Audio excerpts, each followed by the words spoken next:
सुधा और रजनी दो सगी बहनें हैं। दोनों ही बहनों का आपस में अच्छा प्रेम है। दोनों बहनों का बचपन साथ साथ बीतता है। दोनों बहनें अपना ज्यादातर समय एक दूसरे के साथ ही बिताती। वो एक दूसरे के बिना ज्यादा समय तक नहीं रह पाती। और फिर ऐसे ही हंसते खेलते दोनों ही बहनों का बचपन बीत जाता है। अब दोनों ही बहनें बड़ी हो जाती हैं, तो उनके माता पिता उनकी शादी के बारे में सोचने लग जाते हैं। तो फिर बड़ी बहन सुधा के लिए पास के ही गांव के जमींदार के बेटे का रिश्ता आता है। जमींदार के 4 बेटे हैं, उसमें से सबसे छोटे बेटे उमेश का रिश्ता सुधा के लिए आता है। जमींदार का गांव में बहुत ही अच्छा नाम है। उसके खानदान को उनके संस्कारों के लिए जाना जाता है। जमींदार का गांव में अच्छा खासा रुतबा होने के कारण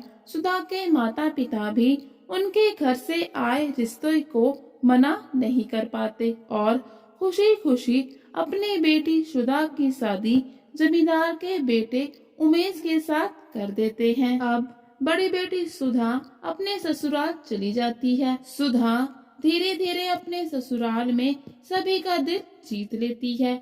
वो एक अच्छी और लाडली बहू बन जाती है। उमेश के तीनों भाई अपनी अपनी पत्नियों के साथ शहर में रहते हैं, लेकिन सुधा और उमेश ये फैसला लेते हैं कि वो अपने माता पिता को छोड़कर शहर में नहीं जाएंगे। वो यहीं पर अपने माता पिता के साथ रहेंगे और गांव का ही कारोबार देखेंगे। सुधा अपने सास ससुर की हर जरूरत का ख्याल रखती है। वो समय पर उनके लिए खाना बना देती है और उनकी बीमारी के लिए जो भी दवाइयाँ इस्तेमाल होती है उनका भी वो पूरा पूरा ध्यान रखती है। सुधा की सास आस पड़ोस की औरतों को भी बताती है कि उसकी बहू बहुत ही गुणी है। ऐसी बहू पाकर उनका जीवन धन्य हो गया। तो आस पड़ोस की औरतें भी सुधा की बहुत ही तारीफ करती हैं। वो कहती है, हाँ ये बात तो तुमने बिल्कुल सही कही। हम भी देखते हैं कि सुधा तुम सबका कितना ध्यान रखती है। और फिर ऐसे ही कुछ समय बीत जाता है।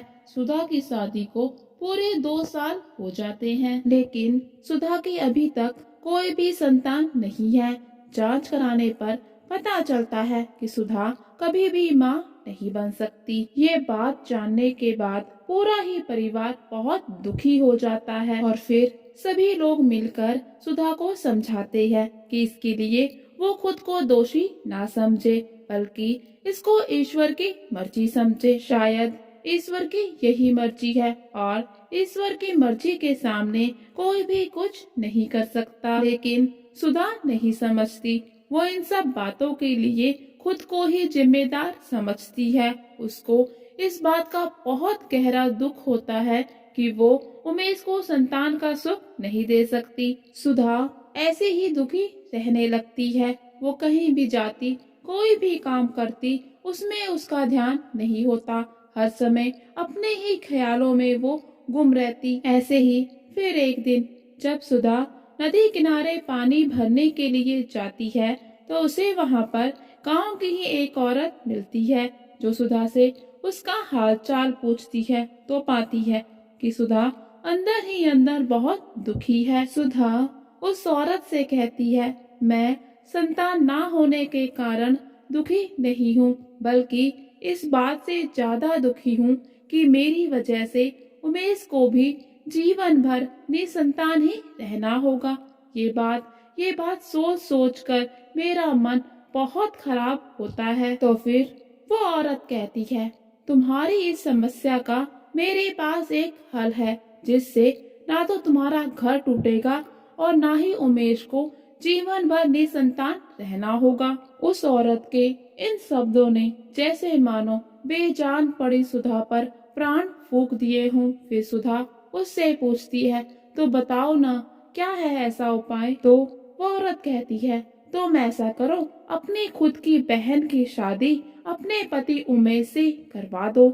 ऐसा करने से ना तो तुम्हारा घर टूटेगा और ना ही उमेश को बिना संतान के जीवन यापन करना पड़ेगा। तुम्हारी खुद की बहन अगर तुम्हारे घर में उमेश की पत्नी बन के आएगी तो उससे तुम्हें भी कोई खतरा नहीं होगा और साथ में तुमको भी माँ बनने का सुख मिल जाएगा। ये बात सुनकर एक पल के लिए तो सुधा बहुत खुश होती है, लेकिन फिर दूसरे ही पल सोचती है कि क्या उसकी बहन और घर वाले इस बात के लिए मानेंगे। तो फिर वो औरत कहती है, घर वालों को और अपनी बहन को मनाने का काम तो तुम्हारा है, मैंने तो बस सलाह देनी थी, सो दे दी। तो फिर कुछ समय के लिए सुधा नदी किनारे बैठे बस यूं ही सोचती रहती है और फिर घर जाती है।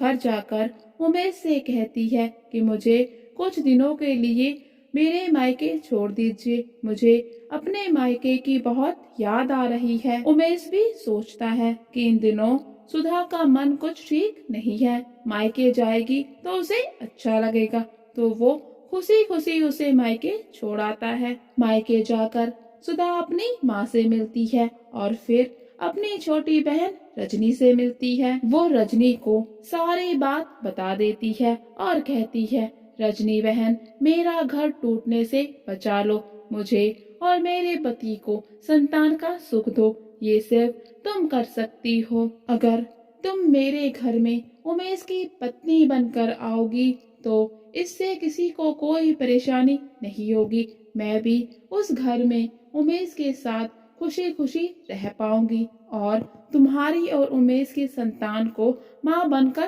पालूंगी। पास में ही उनकी माँ भी खड़ी होती है, वो भी रजनी से कहती है, रजनी बेटा, अपनी बहन की बात मान लो और उसका घर टूटने से बचा लो। वैसे भी तुम दोनों बहनें बचपन से आज तक हमेशा साथ में ही रहती आई हो, एक दूसरे के बिना तुम्हारा तो एक पल भी काटना मुश्किल होता था, फिर आज तुम क्यों मना कर रही हो? कम से कम इसी बहाने तुम दोनों बहनें जीवन भर साथ में रह पाओगी और मैं और तुम्हारे पिताजी भी तुम्हारे लिए बिल्कुल निश्चिंत हो जाएंगे कि दोनों बहनें साथ में हैं, तो अच्छा बुरा समय काट ही लेंगी। और फिर रजनी भी मान जाती है। सुधा को अब उमेश और उसके घर वालों को मनाना है। ससुराल से वापिस आकर सुधा सबसे पहले तो उमेश से रजनी की शादी की बात करती है, तो उमेश मना कर देता है,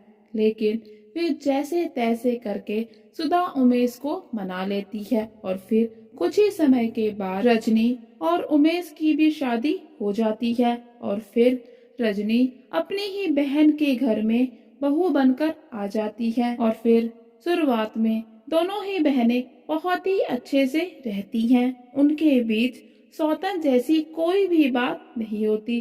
फिर धीरे धीरे समय बीतने लगता है। उमेश और रजनी की शादी को 6 से 8 महीने हो जाते हैं और फिर एक दिन उमेश की बहन दीपा अपने मायके आती है। दीपा सुधा को ही अपनी भाभी मानती है, वो रजनी को अपनी भाभी के रूप में स्वीकार नहीं कर पाती। उमेश और सुधा की सास राजेश्वरी देवी भी सुधा को हमेशा ही रजनी से आगे रखते हैं। धीरे धीरे रजनी को ये सब कुछ अच्छा नहीं लगता, उसे सुधा का हर बात पे आगे होना पसंद नहीं आता।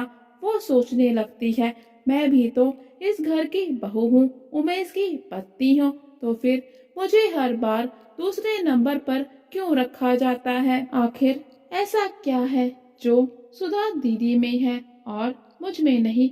आखिर संतान का सुख तो मैं ही दूंगी। इस तरह से फिर रजनी के मन में अपनी बहन को लेकर धीरे धीरे करके दूरियां आनी शुरू हो जाती है। रजनी अब हर बात पे अपनी तुलना अपनी बहन सुधा के साथ करने लगी थी और फिर रजनी हर बात पर खुद को अपनी बहन सुधा से बेहतर साबित करने की कोशिश करने लगती है।